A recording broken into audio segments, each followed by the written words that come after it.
Hazrat Abdullah bin Dinar states that Hazrat Ibn Umar radiyallahu anhu said, the Prophet sallallahu alaihi wasallam was brought a Jewish man and a woman who had committed adultery.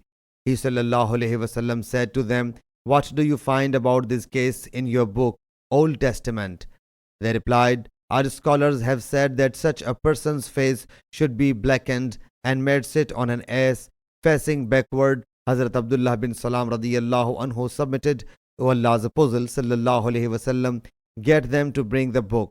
So it was brought, and one of them placed his hand over the verse regarding stoning to death and started reciting what preceded and what followed it. Hazrat Abdullah bin Salam radiyallahu anhu whereupon said to him, remove your hand. So the verse of stoning to death was there under his hand. Allah's Apostle sallallahu alaihi wasallam thereupon issued orders, and they both were stoned to death. Hazrat Ibn Umar radiyallahu anhu states that they both were stoned to death at Balat. So I saw the man stopping over the woman to save her.